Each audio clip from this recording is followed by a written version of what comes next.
Guys, welcome back to my YouTube channel. Di video kali ini aku mau buat video review tentang iPhone 7 Plus di tahun 2021. Dan video ini aku buat itu berdasarkan experience pribadi karena aku bukan expert di bidang gadget, guys. So, tanpa berlama-lama lagi, ayo langsung kita mulai ke videonya.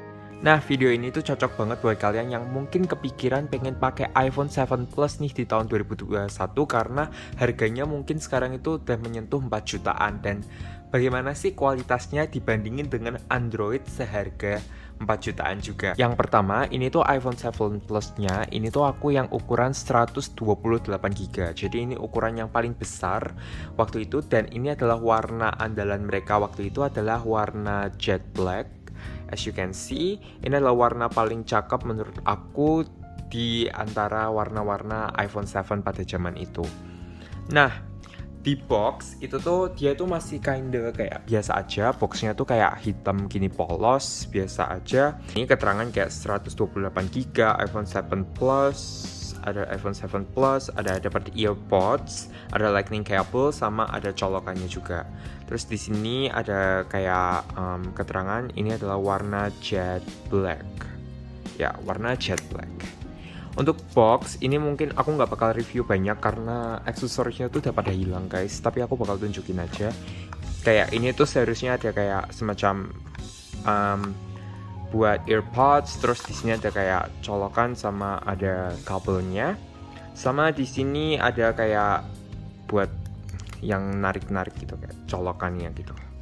So ya, itu mungkin untuk boxnya. Karena kita nggak akan bahas boxnya terlalu lama, kita langsung bahas aja ke HP-nya. Aku tuh memang paling suka itu desain dari iPhone 6 sampai iPhone 8 Plus. Jadi iPhone 7 Plus ini juga masih termasuk karena dia itu desainnya tuh mirip-mirip banget sama iPhone 8 Plus.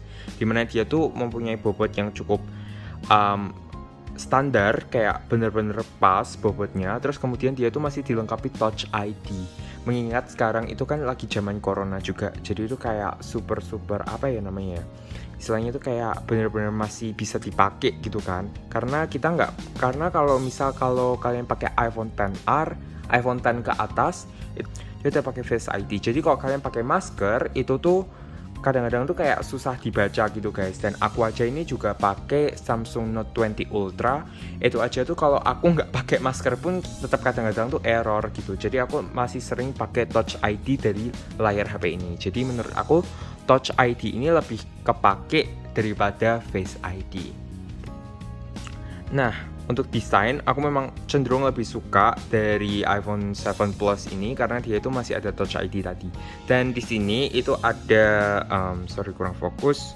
Ini ada double lens. Di sini ada yang kamera telefoto dan kamera utama. Aku lupa sekitar 13 megapiksel kalau nggak salah. Dan ada flash. Dan di sini ada Apple logo in black. Ini super keren banget. Dia tuh kayak blacknya tuh nyatu semua gitu sama layar. Dan di sini ada tulisan iPhone yang nggak kelihatan juga. Terus di sini ada lightning cable, ini buat colokannya. Terus kemudian ini ada audio speaker, yang sini ada mikrofon. Dan di sini sudah nggak ada 3,5 mm headphone jack. Oke, langsung aja kita mulai ke dalamnya. Kita bakal lihat di sini ada tampilan. Dia sudah support iOS 14. Setahu iPhone 7 Plus ini masih bisa support sampai iOS 15 kalau nggak salah. And iOS 15 udah pasti jadi update terakhir dari handphone ini.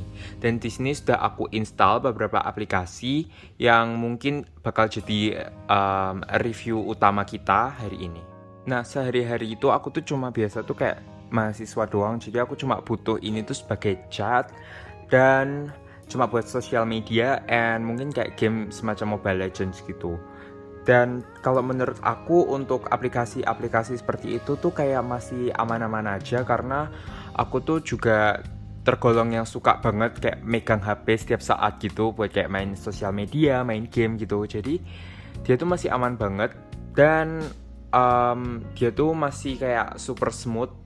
Meskipun ada beberapa kali kayak lag gitu karena maklum udah lama banget dia itu dipakai.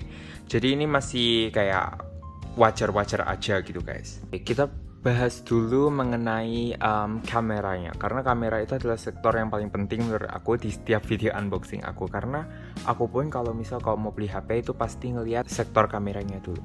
Nah, untuk kamera dari 7 Plus ini udah mendukung 13 megapiksel.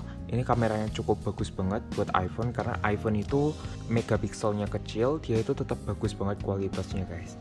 Nah, yang pertama itu dia tuh mau aku tunjukin, dia tuh udah mendukung mode portrait. Emang pertama kali disematkan tuh di iPhone 7 dan 7 Plus guys. Nah, di mode portrait ini dia itu bisa mendukung kayak foto-foto yang kayak semacam aesthetic gitu loh guys, yang kayak adalah foto yang kayak gini loh guys, yang bisa kayak ngeblur belakangnya gitu dan kayak fokus pada satu objek doang.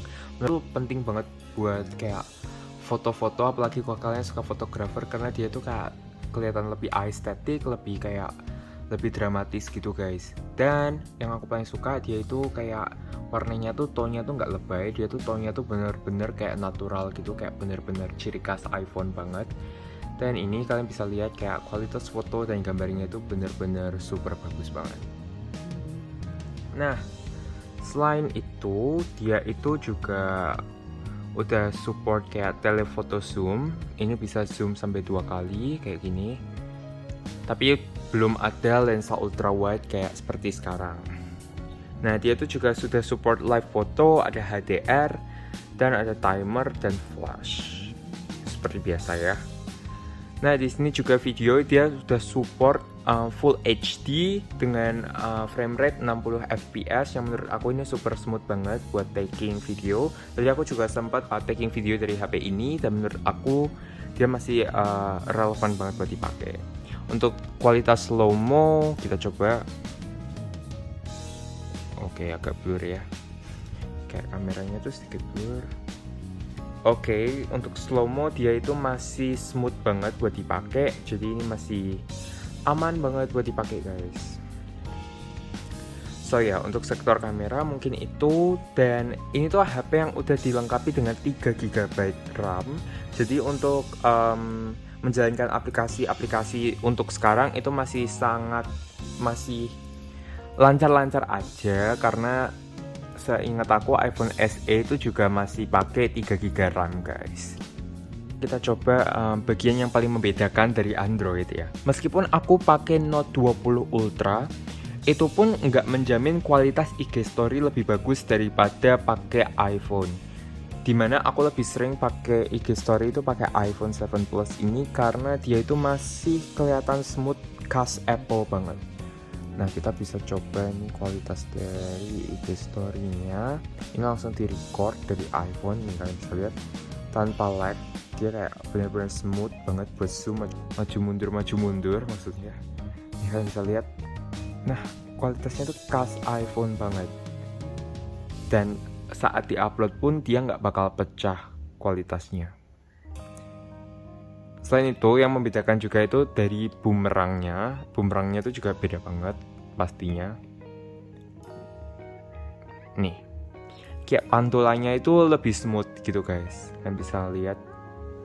Nah, tapi memang kalian bisa lihat di bagian sisi sini dia tuh kayak overlighting di bagian kulit sini, jadi dia kelihatan kayak terlalu silau gitu di bagian tangannya. Tapi untuk objeknya dia nggak terlalu silau. Dan yang aku notice berbeda itu adalah sisi Mobile Legends. Aku udah main tadi dan aku bakal tunjukin, dia itu udah support mode ultra di bagian Mobile Legends. Ini bakal kayak lebih smooth pastinya buat gaming. Oke, next one untuk bagian nonton video, dia itu udah support layar masih IPS LCD, tapi aku bisa bilang dia itu masih cukup dipakai buat sehari-hari. Oke, penonton video ini masih aman banget. Untuk sisi kelemahan dari iPhone 7 Plus ini, dia tuh kayak cepet panas gitu guys. Kayak aku tuh kayak beberapa kali kayak main game, buat buka game kayak Alpas 8 yang tadi aku ada ini aplikasi ini. Nah, ini udah, kalau dia udah panas dia tuh agak nge-lag gini guys. Nah, tapi dia udah nggak nge-lag, tapi kadang-kadang agak nge-lag gitu, kayak maklum karena dia tuh udah kayak kalau udah mulai panas dia tuh bakal kayak mulai nge-lag gitu. Satu hal yang paling aku senangin dari iPhone 7 Plus ini adalah dia itu udah Baterainya tuh super awet banget karena dia tuh kayak sekitar 2800-an mAh gitu. Jadi dia tuh bisa sekali ngecas doang buat dipakai seharian.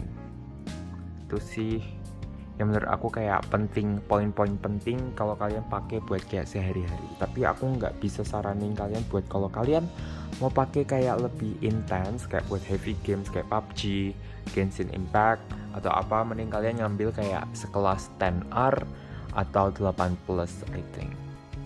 So ya. Yeah. Tapi kalau kalian memang budgetnya memang pas dan kalian bandingin sama Android 4 juta sekian, mungkin pilihannya ada di A52, itu yang sekitar 5 jutaan juga, tapi tetap ini lebih murah untuk 128 GB, mungkin sekarang sekitar 4 jutaan. Jadi menurut aku ini lebih bagus saja buat kalian pakai. So I think that's all guys for my video. Seperti yang aku bilang tadi, aku bukan expert, jadi aku cuma bahas hal-hal yang menurut aku paham dan keluhan-keluhan dasar aja. Tapi kalau untuk pemakaian sehari-hari from me kayak ini nilainya 7 dari 10 karena masih relevan banget buat dipakai di tahun 2021, mengingat ini adalah keluaran tahun 2016, jadi ini masih sangat relevan banget buat dipakai. So yeah, thank you so much guys for watching this video. I hope you like it and don't forget to click subscribe and like this video. Bye bye.